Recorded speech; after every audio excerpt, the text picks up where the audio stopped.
L'invité du jour. Bonjour Monsieur Bamoudien Traoré. Bonjour. Vous êtes le directeur général de l'AGFOP, Agence nationale de la formation professionnelle. Comment se porte votre structure? L'AGFOP, il faut le comprendre ici, c'est un cabinet d'ingénierie de la formation. Alors, à partir du moment où il s'affirme être un cabinet d'ingénierie de la formation, va décliner donc sa mission.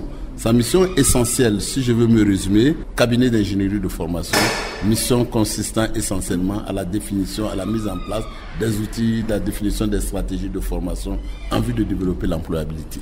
Alors aujourd'hui, vous avez 25 ans d'existence. Est-ce qu'on peut dresser un bref bilan de ce qui a été fait? Oui, dresser un bilan de 25 ans me paraîtrait assez énorme, mais je peux le traduire sur 3 axes essentiels. Il y a un premier champ que je peux définir comme le champ de l'employabilité. Le champ de l'employabilité qui se traduirait par tout simplement le développement de méthodes, de compétences, de qualifications à des jeunes en vue de favoriser leur insertion. Dans ce cadre, nous avions eu à mener un certain nombre de projets. Notamment, je pense que le projet le plus important aujourd'hui à retenir, c'est un projet de formation par apprentissage que nous mettons en œuvre dans le cadre du PGDEC, qui est le programme d'emploi jeune et développement des compétences. Il faut dire que dans un premier temps, effectivement, ce programme, nous l'avions si bien mené. Il y a dans sa première phase qu'aujourd'hui nous sommes à une phase additionnelle du PGDEC. Tout compte fait sur les 2 périodes, nous pouvons estimer à peu près à 10 000 jeunes que nous avons formés à différentes filières par des formations apprentissage. Cette formation a ceci de particulier qu'elle va se faire sur 2 pôles. Le premier pôle, c'est une formation pratique auprès du maître artisan, et le second pôle est des cours complémentaires théoriques dont il bénéficie dans nos structures de formation. Alors, cela nous a permis effectivement d'accompagner vers la qualification, je dis 10 000 jeunes à peu près, de 2012 dans le cadre de ce programme à aujourd'hui. Mais au-delà de ce programme qui est la phase de l'apprentissage, nous avions aussi un programme de formation-insertion par la mise en place de dispositifs d'insertion à des personnes vulnérables. Il consiste de notre part à créer des fermes avicoles, former des jeunes gens, et la ferme donc de production de leur formation devient aussi leur outil de production. À peu près 1302 personnes ont été formées dans le cadre de ce projet pour l'instant. Nous avions, au cours de cette même année, je pense que dessous de ces dernières années, dans le cadre des ex-combattants, il nous fallait aussi accompagner UNOPS et l'ADDR et le CCSR, qui était la cellule de coordination de la réinsertion, je crois, des ex-combattants. La particularité ici était qu'il fallait former ces jeunes dans un temps assez court.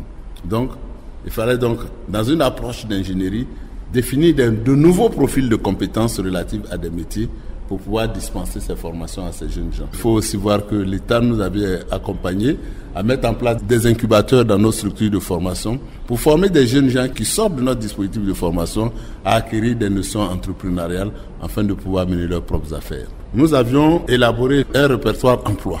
Nous avions même accompagné des structures qui ont voulu professionnaliser le personnel de maison. Il y a aussi un chantier sur lequel nous nous sommes inscrits, c'est le renforcement des capacités. Alors, vous venez là, monsieur le directeur, de décorer 57 agents de votre département. Qu'est-ce qui motive cette initiative?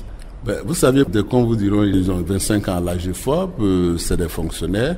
Mais nous avions constaté quand même qu'il y a une détermination au travail. Les gens sont engagés, ils comprennent un peu la mission. Nous avons des ingénieurs de formation, nous avons des concepteurs, nous avions des conseillers d'orientation.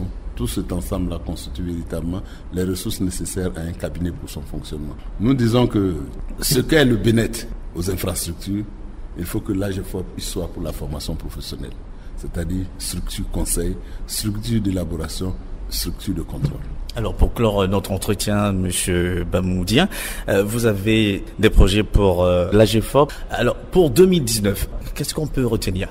Il y a 2 axes essentiellement sur lesquels nous voulons nous orienter. L'axe effectivement de la professionnalisation et le renforcement des compétences. De toutes les ressources, aussi bien des entreprises privées que des entreprises publiques. Un exemple pour lequel nous voulons aller essentiellement, c'est pouvoir dans nos différents ministères, dans nos différents services, élaborer des répertoires emploi-métiers.